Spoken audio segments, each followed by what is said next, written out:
Hello everybody, welcome to my channel. Alam niyo po ba kung paano pinick up ng LBC yung aking Balikbayan Box LBC? Iniisip ko na magiging napakahirap sa kanila kasi po nasa 4th floor kami at walang elevator. At sabi ko, baka magasgas yung ilalim. Anyway, I'm Sha and this is Israel Hotel Housekeeper Channel.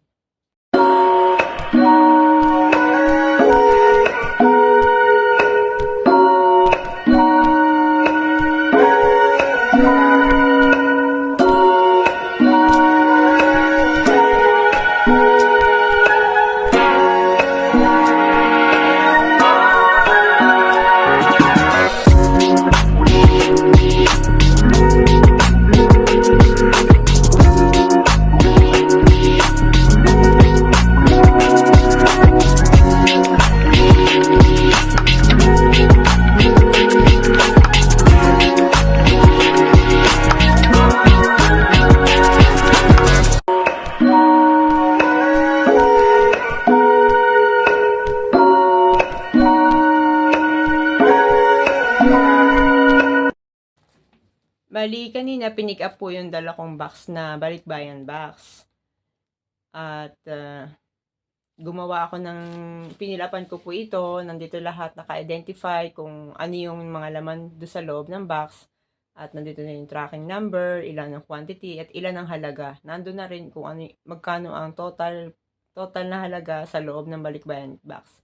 May rules po kasi dito sa likuran ng papel na ito, nakasulat, yung kailangan kung magkano halaga lamang ang laman. Kasi mayroong bawal lumampas sa halagang malaking halaga.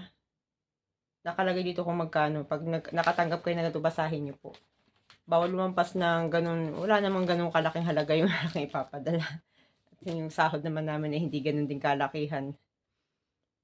And then, bali po, napansin nyo po, diba, doon sa una kong vlog, medyo umumbok. No excuses po yun.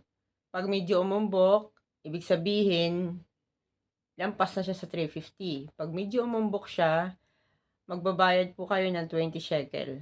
Kunting umbok yun. Nag-add ako ng 20 shekel and then tinanong niya kung pragel daw yun. Sabi ko pareho silang pragel. At yung sticker na papakita ko sa inyo sa video na kung saan niya, doon niya dinikit lang yun eh. Nung ipapasok niya na sa LBC.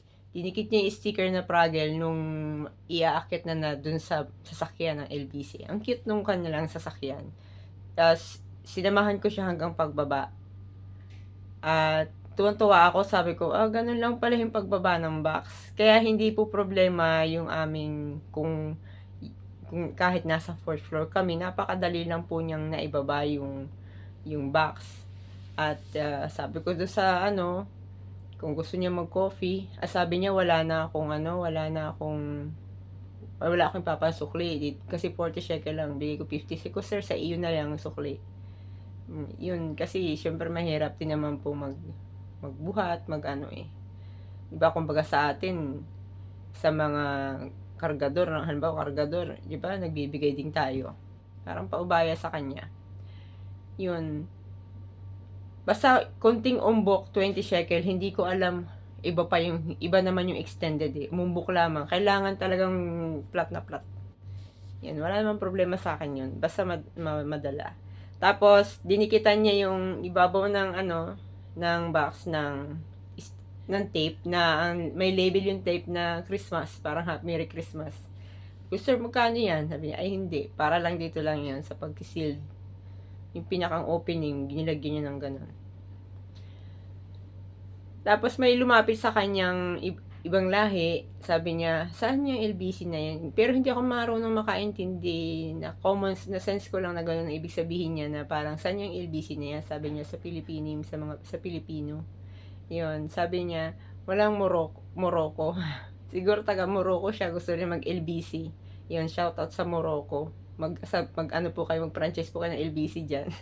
Para yung mga gustong magpadala na Moroccan, ay makapag-LBC sila. Yun, nakakatuwa. Pag nirinig ko yung boses ng Jay na nag-pick up ng box ko na word niya yung Pilipinim. Yun. At happy na ako kasi na-pick up na yun. At sa susunod, mga ano lang naman yun eh. Mostly mga sabon lang, ganyan. Para may ano lang, ma-experience din ng mga kapatid ko yung sabon dito. Sa susunod siguro pagkain naman. Yun. Hindi rin po biro magpabagahe, mahal din. Siguro isang buong sahod ko yun.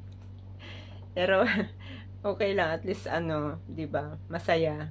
Masaya yung ngayong Pasko, bagong taon, nakapagbahagi ka, nakapagbigay ka para sa kanila. Yun. 'Di ba? Iba po kasi yung pakaramdam ng nagbibigay kaysa laging natanggap. Okay? Merry Christmas po sa inyo. Panoorin niyo po ito. Ayan, ganyan lang pong ginawa niya. Bali, ini-slide niyang ganyan. Napakadali lang para sa kanya. Sa isip ko, mahihirapan siya eh. Nasa 4th floor kami. Tapos ganyan lang yung binaba. Oh.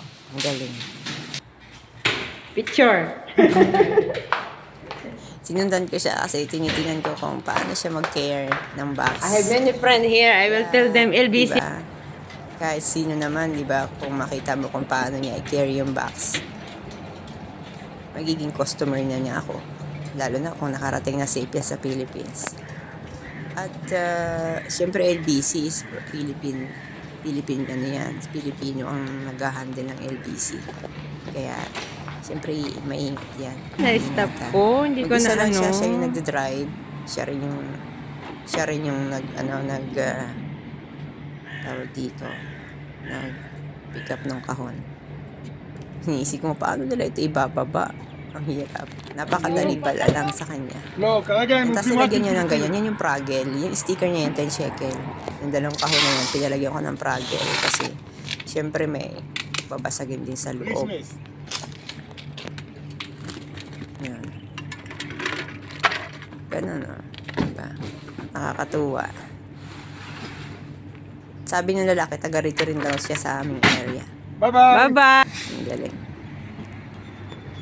Video ko.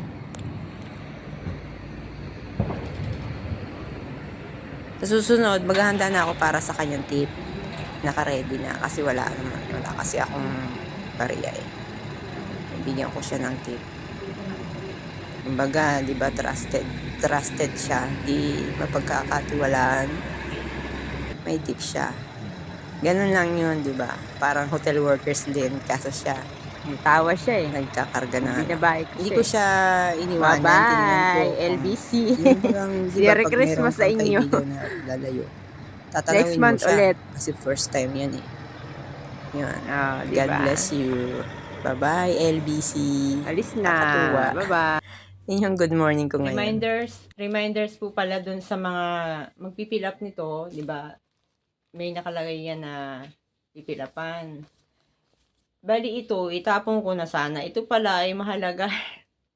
Kala ko, plastic lang na nakabalot dito sa sulatan. Ito po ay ilalagay ulit dito. Kukunin nila yung pink at yung dalawang copy ay ibibigay sa'yo. Tapos, ipapasok niya ito dito. And then, ito po ay may puti. Itong puti na to natatanggal. May adhesive. Ididikit ko ito dun sa kahon. Kaya itong plastic na to, huwag itatapon. Yan. May close, ganun o. Didikit nila yan. Yun pala yung purpose ng plastic. Kaya, sabi ko buti hindi ko itinapon. Yun. Bye-bye. Shoutout to LBC Israel and LBC Philippines. Merry Christmas to all.